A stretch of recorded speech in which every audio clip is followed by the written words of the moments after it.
হবে আমাদের বাড়িতে চিকেন, তার জন্য আমি আলু, পেঁয়াজ, আদা, রসুন, টমেটো যা যা লাগে সমস্ত কিছু আমি কেটে নিচ্ছিলাম, কারণ আজকে করবো মাংসটা আমি উনুনের মাংস খেতে আমার তো দুর্দান্ত লাগে। কদিন ধরে আমার ননদ বলছিল বৌদি উনুনে চিকেন রান্না করা হবে, বাট সেটা আর করা হচ্ছিল না। আজকেই বলেন যে দুপুরবেলা চিকেনটা দুপুরবেলা করে নিয়ে আর রাত্রেবেলায় করবো, তার জন্য করবো উনুনে। সমস্ত কিছু কেটে কুটে নিয়ে চলে গেলাম উনুনের ধারে। আমাদের উনুনটা যেহেতু বাড়ি থেকে একটু দূরে, তার জন্য সমস্ত কেটে তারপরে গুছিয়ে নিয়ে গেছিলাম।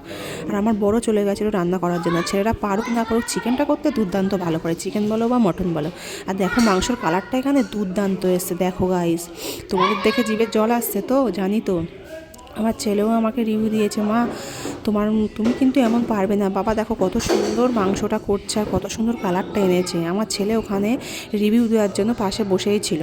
আমার ছেলে টিউশন থেকে এসে থেকেই বলছিল, মা আমি একটু চিকেন কষা খাবো, মা চিকেন কষা খাবো। দেখো ছেলে এখানে খাচ্ছিল, ছেলে রিভিউও দিচ্ছে বাবাকে যে বাবা খুব সুন্দর হয়েছে। তারপরে আবার নিয়ে আবার খাচ্ছে। ওর যেহেতু ভালো লেগেছে তার জন্য বাবার কাছ থেকে যেয়ে আবার নিল। আর এই যে চিকেনটা তুলছে, এটা কিন্তু তুলছে সবার জন্যই।